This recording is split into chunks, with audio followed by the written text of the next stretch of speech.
बैठिए, शांति से, किसी से बातचीत नहीं करनी है ना। It's not about talking session. आराम से बैठ के सोचिए कि what do you think is your core value, आपकी कौन सी है यार।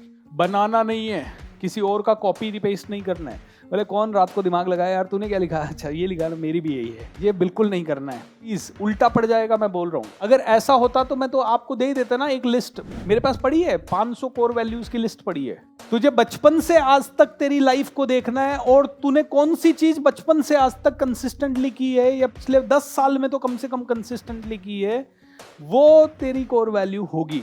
ऐसा नहीं कि हाँ आज से 10 साल में ये करूंगा, आज तक तो हमने मांस खाया, कल से हम शाकाहारी अगले 10 साल। ये कोर वैल्यू नहीं है। ये कोर वैल्यू आपकी बन सकती है 10 साल के बाद प्रोबेबली, ठीक है। हाँ, हेल्पफुल होना कोर वैल्यू में आता है। तो यहाँ पे मैंने भी कहा एक बार कि हेल्पफुल, मेरी कोर वैल्यू क्या है, हेल्पिंग अदर्स। ओके, ऐसा मैंने सोचा कि यार मैं तो हेल्प करता हूँ लोगों को। फिर मुझसे मेरे कोच ने सवाल पूछा कि मान ले तेरे पास 1 लीटर पेट्रोल है, तेरे को जाना है 100 किलोमीटर, 50 किलोमीटर, तेरी गाड़ी भी शायद चला जाएगी उतना, लेकिन वहीं पे एक और पर्सन आया है। ओके, तुझे जाना है सच में वो 50-100 किलोमीटर जाना है और जाना नहीं पहुंचा तो तेरा 1 लाख, 2 लाख, 5 लाख का कितने का भी नुकसान हो सकता है, 10 लाख का भी नुकसान हो सकता है। और वही एक और पर्सन आया है साथ में, उसको 10 किलोमीटर आगे हॉस्पिटल में जाना है या 15 किलोमीटर आगे हॉस्पिटल में जाना है, और वो अगर हॉस्पिटल में आज नहीं गया तो ऐसा भी पॉसिबल है कि उसके घर में कुछ अनहोनी हो जाए। उस केस में तू अपनी गाड़ी का पेट्रोल निकाल के उसको देगा या नहीं देगा, वो अनजान है तेरे लिए।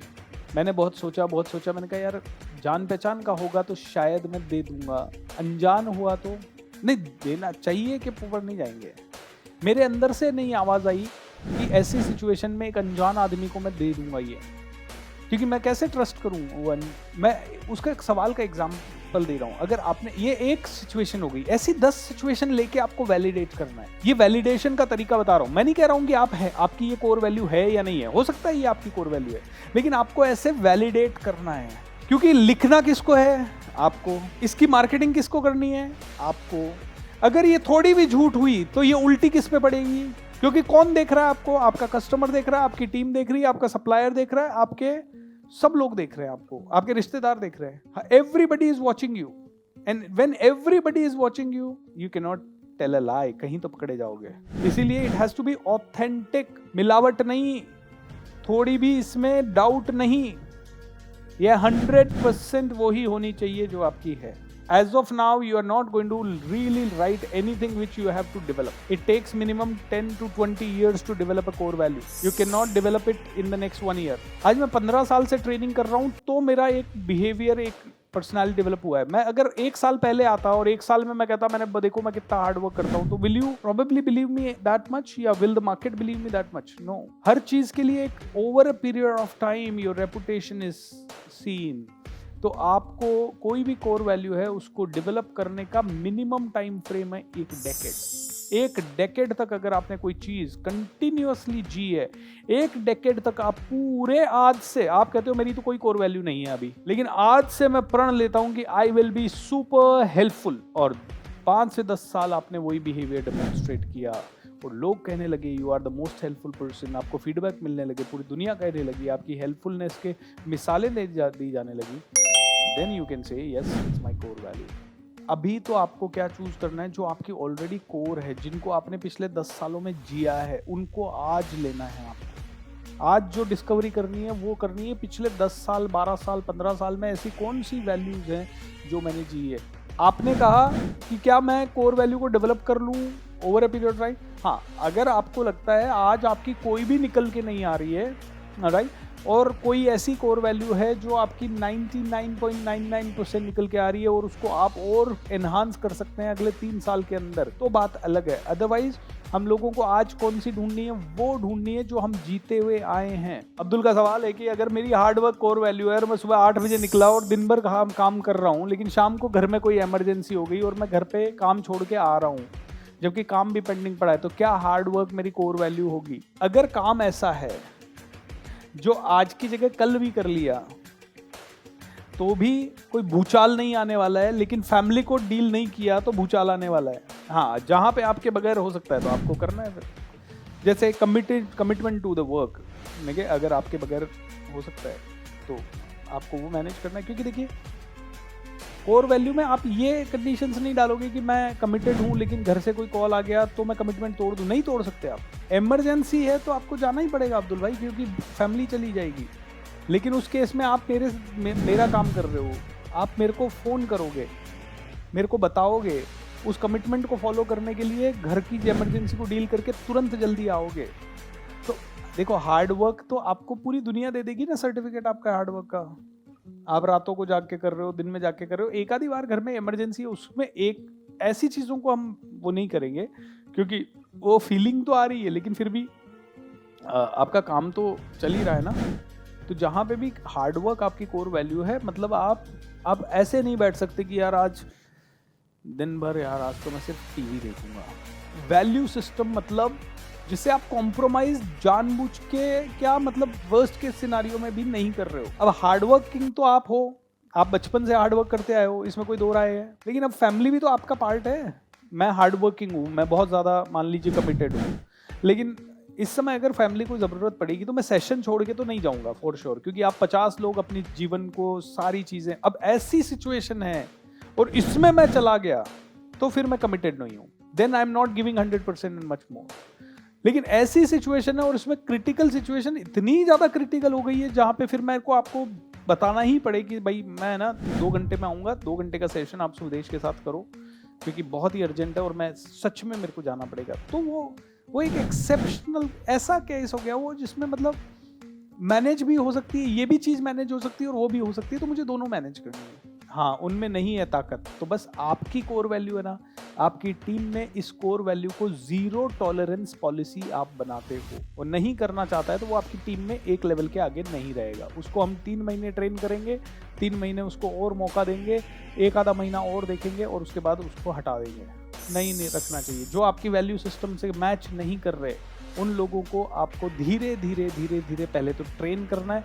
अगर उनमें ट्रेन होने की गुंजाइश है तो ठीक है, नहीं तो उनका रिप्लेसमेंट ढूंढना है। गलती तो होगा सर, देखिए मैं ये एक्सपेक्ट नहीं कर सकता मेरी टीम से कि जिस तरह से मैं सोच पा रहा हूँ, जिस तरह से मैं दौड़ पा रहा हूँ, उस तरह से वो सब दौड़ पाए। गलती करेंगे वो लोग, बट हमें बस यही उम्मीद पे रखना है कि यार देखो सब लोग मेरी आर्मी तो नहीं है, तो मुझे डिसिप्लिन बनाना पड़ेगा। भाई उनसे मेरी एक्सपेक्टेशन ये नहीं है कि वो घर पे जाके भी वही कोर वैल्यू फॉलो करें, उनसे मेरी एक्सपेक्टेशन है कि वो मेरे काम के टाइम पे वो फॉलो करें, क्योंकि मेरी कोर वैल्यू उनकी कोर वैल्यू बन जाए ऐसा शायद जरूरी नहीं होगा, लेकिन मेरे काम से जुड़े हुए हैं तो मेरी कोर वैल्यू उनकी कोर वैल्यू उस काम के रिलेटेड होनी चाहिए। ये स्कैन करना पड़ेगा आपको, आपकी पूरी लाइफ को स्कैन करना पड़ेगा everybody. I know it's very difficult, it's the most difficult thing to scan your whole life, and पूरी लाइफ को स्कैन करके फिर आपको 1 बिंदु 2 बिंदु या 3 बिंदु ऐसे निकालने हैं जो कि आपकी कोर वैल्यू है।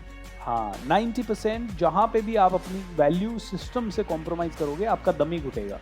आप पिछले 10 सालों की आपका जीवन देखोगे और आप 10 साल के जीवन को देख के फिर देखोगे कि सच्चाई, कमिटमेंट, रिस्पेक्ट, बड़ों को प्यार करना, स्पिरिचुअलिटी, या फिर लर्निंग, सीखना, या फिर और क्या, ऐसी 1000 चीजें लिखोगे। एम्बिशियस होना, या फिर क्रिएटिव होना, या फिर हार्ड वर्किंग हूँ, या मैं बहुत ज़्यादा पंक्चुअल हूँ, मैं बहुत ज़्यादा रिस्पॉन्सिबल हूँ। क्या है ये सारी कोर वैल्यू? रिस्पॉन्सिबल होना भी कोर वैल्यू हो सकती है कि भाई मैं रिस्पॉन्सिबिलिटी लेता हूँ तो 100%। मैं सिंपल हूँ, ये भी कोर वैल्यू हो सकती है। मैं बहुत ज़्यादा एक्टिव हूँ, ये भी कोर वैल्यू हो सकती है। बीइंग एब्सोल्युटली, वो कहते हैं ना, क्या कहते हैं, बिल्कुल नीट एंड क्लीन होना, या क्लियर होना, या मैं कम्युनिकेट अच्छा करता हूँ और मैं कम्युनिकेशन में बहुत बिलीव करता हूँ, तो मैं हर चीज़ के बारे में एक प्रॉपर कम्युनिकेशन करता हूँ, तो communication is my core value. ऐसी कई कोर वैल्यू हो सकती है, तो इसीलिए थोड़ा दिमाग लगाओ, अब सच्चाई पे मत अटक जाओ। सर हमारी कोई कोर वैल्यू रहेगी लेकिन सामने वाला जो है उसका मिसयूज करता है, जैसे कि हेल्पिंग मेरी कोर वैल्यू है या कोर वैल्यू है, लेकिन बहुत बार मैंने देखा है कि उसका सामने वाला उसका फायदा उठाता है। उसमें कैसे डील कर सकते हैं? अगर आपकी कोर वैल्यू जो भी है, आप कोर वैल्यू को छोड़ के सब कुछ कॉम्प्रोमाइज करने को तैयार हो, ठीक है, और कोर वैल्यू जीने के कारण अगर कोई फायदा उठाता है तो you will be happy with that also. जैसे होता है ना, कई लोग जानबूझ के उनका ये है कि कोई भी मांगे तो उसको दे देते हैं, उनको पता है कि अगला आदमी मेरे को बेवकूफ़ बना रहा है, लेकिन उनसे मना ही नहीं किया जाता है, क्योंकि उनकी कोर ही है ये कि आई हैव टू गिव। उनके माइंड में बसा हुआ है, रगों में बसा हुआ है। क्या सर बीइंग पोलाइट और being authoritative be a core value? हो सकती है। एक कंपनी में ना रूल्स बहुत सारे हो सकते हैं। एक कंपनी में रूल हो सकता है पंक्चुअलिटी, भाई पंक्चुअल रहना जरूरी है। एक कंपनी में रूल हो सकता है ट्रांसपेरेंसी, ठीक है, तो आदमी को कहते हैं कि भाई जो भी आप करो ट्रांसपेरेंसी के साथ करो। एक कंपनी में रूल हो सकता है फेयर डीलिंग, ऑलराइट, तो कंपनी कोशिश करती है कि भाई हर आदमी, हर डील हमारी फेयर हो, ऑलराइट, ये है रूल्स ऑफ द कंपनी। लेकिन ये कोर वैल्यूज हैं या नहीं है, नो आइडिया। तो जैसे आपने कहा कि मुझे कमिटमेंट फेल हो रहा है लेकिन डेवलप करना है, तो वो डेवलप करने से आपका बिजनेस बढ़ेगा, करेक्ट और नॉट? तो कोर वैल्यू नहीं है तो भी हमें कई चीजों को डेवलप करना है ना। मेरे अंदर मान लीजिए पैशन कोर वैल्यू नहीं है, तो भी मुझे काम करने के लिए पैशन तो चाहिए ना, तो पैशन को मेरे को डेवलप करना है। तो कई चीजें हैं जो कंपनी की डेवलप करनी है। जो डेवलप करने वाली कैटेगरी है वो आपकी 100 हो सकती है, 1000 हो सकती है। सिद्धांतिक रूप पे आपकी एक ही चीज होगी, क्योंकि जिस चीज को आपको डेवलप करना है वो आज शायद आपको लग रहा है कि आपको डेवलप करना है, कल आपको लगे नहीं करना है। लेकिन जो कोर वैल्यू है वो आप हैं, वो आप हैं, उसमें डेवलप करने और वो उसकी बात ही नहीं है, वो आपके अंदर ऑलरेडी मौजूद है, आपके बिहेवियर में ऑलरेडी मौजूद है। आपको जस्ट अपनी जिंदगी को छानना है और देखना है कि ये मेरी है कि नहीं है, बस। कर्ण को क्या बोला जाता था? दानवीर, ठीक है ना। एक बार भगवान श्री कृष्ण साथ गए अर्जुन और कर्ण के, तो अर्जुन के साथ जा रहे थे। अर्जुन ने पूछा, सर मुझे ये बताइए यार, मैं भी तो दान करता हूँ, ये कर्ण को दानवीर कर्ण क्यों कहते हैं और मुझे क्यों नहीं कहते? तो अर्जुन ने, श्री कृष्ण ने कहा, एक काम करता हूँ, मैं तेरे को समझाता हूँ ये चीज। उसने कर्ण को, भगवान श्री कृष्ण ने कर्ण को और अर्जुन को एक एक सोने की पहाड़ी दी। क्या बोले? गांव वालों में सोना बांट दो। तो अर्जुन ने क्या किया? कुदाली ली, फावड़ा लिया, गांव वालों को कहा लाइन में लगो, ये एक फावड़े से निकाला, ये तुम्हारा, ये तुम्हारा, ये तुम्हारा। अर्जुन को 10 दिन लग गए बांटने में। कर्ण का नंबर आया, कर्ण ने कहा ये सारी सोने की पहाड़ी तुम सब बराबर में बांट लो, मैं जा रहा हूँ। अर्जुन के माइंड में ये था सबको बराबर मिले, सबको मिल रहा है, मैं बांट रहा हूँ सोना, सब आए मेरी जय जयकार करे, राइट। कर्ण का क्या था? बांट लेना, मैं जा रहा हूँ, मैंने दे दिया तुम सबको। तो कहते हैं कि जब कोर वैल्यू आदमी की होती है ना, वो कैलकुलेशन नहीं करता फिर कि इसको जीने से मुझे फायदा होगा या नुकसान होगा, इसको जीने के कारण मेरे को कोई डांटेगा या मेरे को मारेगा या मेरे को क्या करेगा। कोर वैल्यू में ये सब चीजें नहीं होती। कोर वैल्यू में सीधी सी बात है, आपके अंदर जो चल रहा है वो ही बाहर है, आप उसको परिस्थितियां वश ही तो प्रॉब्लम है। इसीलिए मैंने लिखा है time tested principles, timeless principles. चाहे परिस्थिति कुछ भी हो, मैं इसे तो जीऊंगा ही जीऊंगा। तो परिस्थितियों वश के हिसाब से तो फिर सभी चीजें परिस्थिति वश है ना। तो परिस्थिति वश नहीं चलती है सर, वो बेपेंदे का लोटा होता है। फिर परिस्थिति वश इधर गुड़कता है, फिर इधर गुड़कता है। विशेषता कुछ और हो सकती है, सिद्धांत कुछ और हो सकते हैं। बीइंग ऑलराउंडर एक विशेषता हो सकती है किसी की। सचिन तेंदुलकर मान लो ऑलराउंडर है, या महेंद्र सिंह धोनी ऑलराउंडर है, क्या वो उसकी कोर वैल्यू हुई? क्या वो प्रिंसिपल है ऑलराउंडर होना? नहीं है, वो विशेषता है। इट्स हिज कैरेक्टरिस्टिक कि हाँ भाई ये बंदा 3 चीजें खेल लेता है, लेकिन उसकी प्रिंसिपल है, बहुत प्रोफेशनल है।